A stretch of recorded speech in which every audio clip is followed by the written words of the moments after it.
Welcome to the UnNoticed Entrepreneur. This show will tell you how to get the recognition you and your business deserve. Our guests share their practical insights and tools which you can use straight away. Your host is international entrepreneur, podcast host, and author Jim James.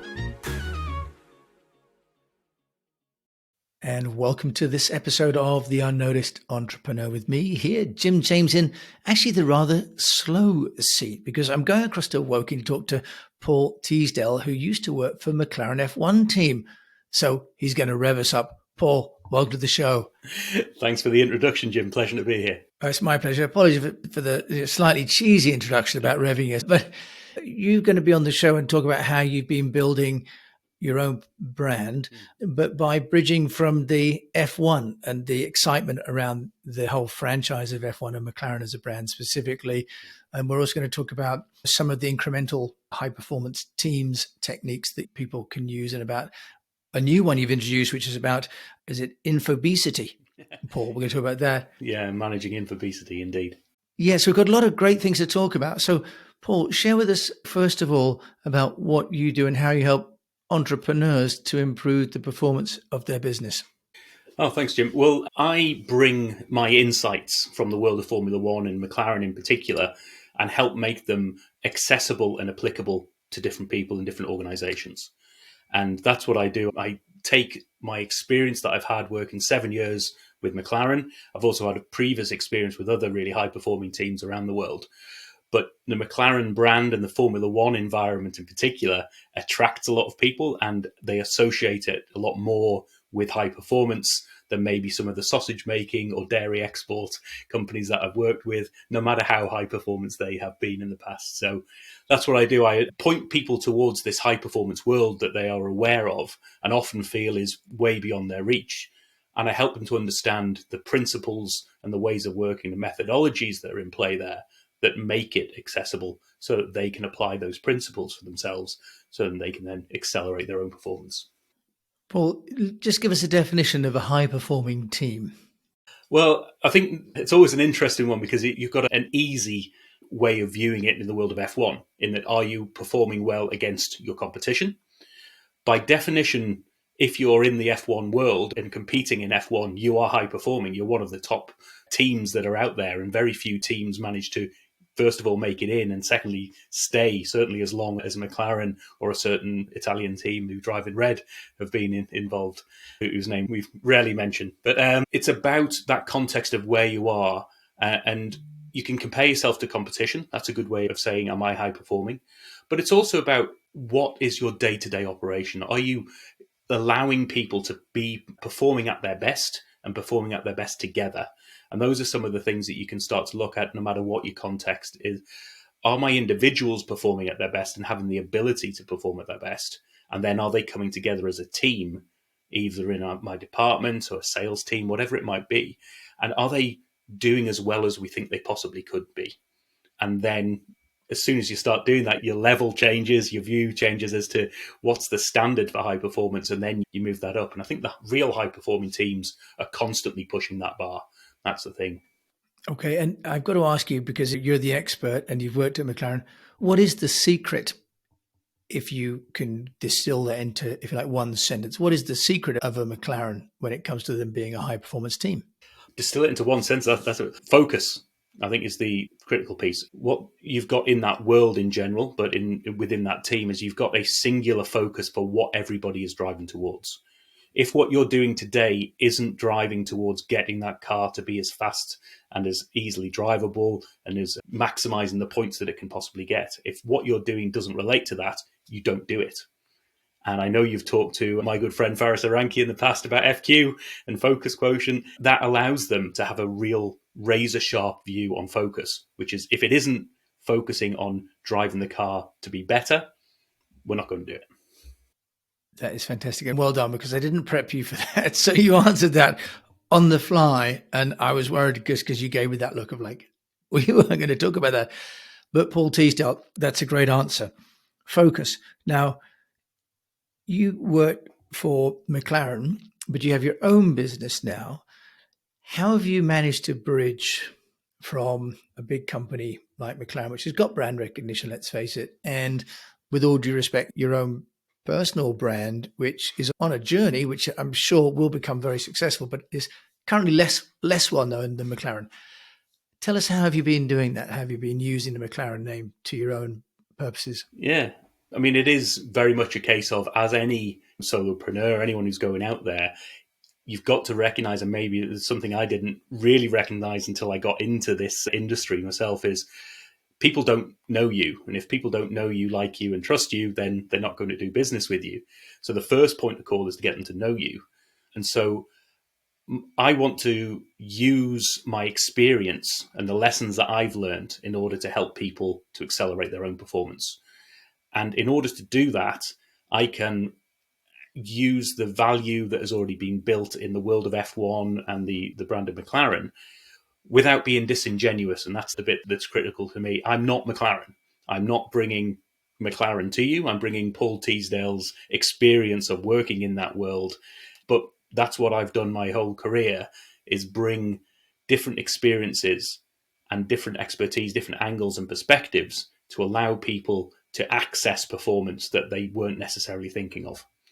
And so that's how I will always talk about my experiences from working with McLaren or working at McLaren. I'm not ever positioning myself as McLaren or F1, but people are interested and intrigued by F1 and McLaren. So that gets them at least starting that conversation. Yeah, and I think you've raised a really key point there about not being disingenuous, about being authentic, which is a topic that's come up on a few shows, about the need to show up as you promised. Yes. So that's really good that you're completely transparent up front with everybody about that. Once people have, if you like, gone down that, oh, that sounds interesting, that chap used to work for McLaren, he must know things that the rest of us don't know yet. What do you do next, Paul, in order to get people to be interested in working with you? Because it's not enough just to say you used to work at McLaren. You then have to have some deliverables of your own, don't you? Precisely. And there's a couple of things, really. And one of them, the main thing, is just talking to people. And it's talking to people. My focus is always about performance. So I talk to them about the performance that they're trying to drive, the performance that's in front of them, the opportunities there. What are the results that you are looking for? And it's not just profit. It's what are the results? What's the context of those results? You know, are you an organization who wants to have good profitability while still being incredibly sustainable or ethical or something like that? Whatever the real strategic drive is that cuts you apart from the rest, you've got to make sure that you can drive to results in different ways. But actually the how you want to deliver that is crucial to making sure that you are not only setting yourself the North Star, you're also giving yourself some guidelines to say, I'm not going to go out of those lanes. And also it's aligned to your values. So it's really about those values. So I talk about people about their results and their values. And that is often through initial conversations, but it might also be through a speaking event. It might be through a workshop or activity. But generally the speaking events is a kickoff point for a lot of these engagements. And I like to make the titles of you've got to entice people in as well. And the F1 angle gets a certain number of people involved. But there are people out there who aren't interested in F1, and that actually turns them off. If it's all about F1, I don't want to hear. So you've got to position things correctly and give people a bit of intrigue as to what they're going to be hearing about or what they could potentially be hearing about. I've got one of the talks, for instance, or one of the topics I'll talk about is if you want to change tyres, then bring in the ballerina. And so I'm bringing those expertise and that interest and that experience from that world of F1 and the changing tyres. And also the ballerinas, funnily enough, but that's a different story. But you're putting something in there that's getting people interested. Yeah. Okay, I'm interested. So how do you get ballerinas into the pit lane? I mean, that story in itself was all about how do you continually focus on improvement and look externally for different ways of doing that.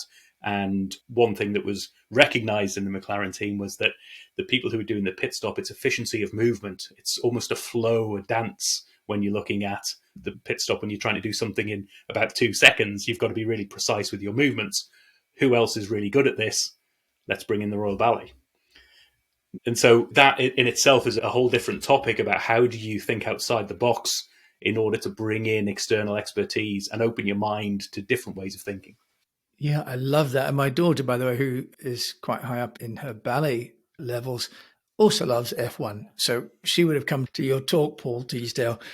Now, you also are wearing a Paul Teasdale polo shirt. For those people that can't see, it's very nice. It's black with the silver lettering embroidered on, saying helping people perform. How important is the sort of personal branding merchandise being for you? Because, of course, it's tax deductible. If you wear clothes that are branded, it becomes a uniform, right? And you can offset tax for that. It is. I've got two of these polo shirts that I have on rotation. One's getting washed while the other one's being worn. It has its advantages, and I've started to see the advantages from a brand recognition piece. And when out and about, people see your name, that's great. It started off more practical for me in the classic sort of Mark Zuckerberg, what am I going to wear when I'm out there? I don't have to make that decision anymore. I've got my uniform already sorted out. And it also brings consistency when I'm recording podcasts, when I'm doing podcast hosting as well, all that sort of stuff. So people get consistency of that brand as when they see me, they tend to see me online anyway, wearing this in this background, that you start to get to know and trust the brand on that front. Paul, that's a great idea. I should definitely take a leaf out of your book with that one. You've worked with big companies that also work with other big companies. Can we just touch on, I hate to go back to McLaren, but just because of your experience there, how do companies like McLaren structure their partnerships and marketing, if you're allowed to share with that, because it's a unique insight that you've got? Can you give us some ideas about how big companies that are very focused on going faster and anything else you said they don't do, but they have huge commercial operations, don't they? So how do they get those sponsorships and those partnerships going? So the part of the organization that I worked in for the majority of my time there, it did switch a little bit towards the end, was called Applied Technologies, or Applied as it's now known. And Applied in itself was set up in order to create a new revenue stream, because recognizing that your revenue stream, your marketing income is only directly related to how well you're performing on track. And if you're performing well, brilliant. If you're not, you're stuck. So how do you actually get some more revenue coming through? And that was how the Applied Technologies arm came about. And we had a smallish team. So we're relatively small in terms of the people who were sort of client facing, like myself, only 2 or 3 of us who were doing that work. And then we would bring in specialists in data analytics, modeling, simulation, predictive analytics, the wonderful stuff that was the technical aspect of the expertise that McLaren had driven over the years. But in order to get the big clients and to work on the big clients, that's a lot of work to do that business development, to go out into the market as McLaren and say, we're McLaren, we're doing this. There's going to be a lot of questions as to why would I go and work with McLaren when I could work with a different consultancy? And so what McLaren did really well was they partnered up with, firstly when I was there, it was with KPMG, and then the relationship switched to Deloitte. And as part of that sponsor relationship, which is sort of in the racing side of the organization, they had an agreement that would be a working partnership where the Deloitte would bring in the big clients, for instance, and then we would work together with some of their consulting expertise. We would come in with our sort of experience, people and performance expertise, which is what I would bring, and some of our technology expertise, which would be the sort of pick of some of the simulation and modeling team. And then we would work on a client issue, typically developing a proof of concept to help them with some form of decision support. So it might be in airport operations. How can you develop a bit of software that predicts if you move one plane here, what are the knock-on impacts over the rest of the day or the week or whatever that might be? Or interestingly, the first project that I did was modeling supermarket shelf stacking, which why would a big supermarket ever come directly to McLaren? But because we had a relationship with KPMG to bring that, and it worked for them because that KPMG or Deloitte partner would say, we've got something else that our competition doesn't have. The other big 4 don't have the shiny state-of-the-art modeling and simulation team that we can bring through McLaren.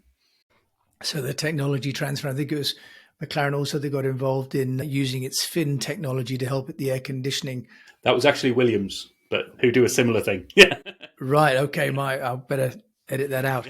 But great, this technology transfer. So the key point is that they managed to keep focus on their core objective. Yes. But by marketing through, if you like, value-added resellers, they could leverage the technology that they've got in-house. So that's a really smart strategy. Paul Teasdale, you've left the hallowed halls and now you're an entrepreneur, which is brilliant, and you're building up your own brand.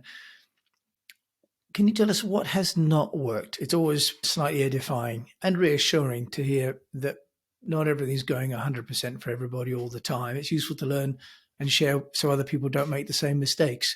Yeah. The thing that hasn't worked or hasn't worked as well as I would have hoped, or I've taken the most lessons from, might be another way of saying it, is in the early stages of going independent and bringing all these thoughts as to what messages can I get out to the wider world.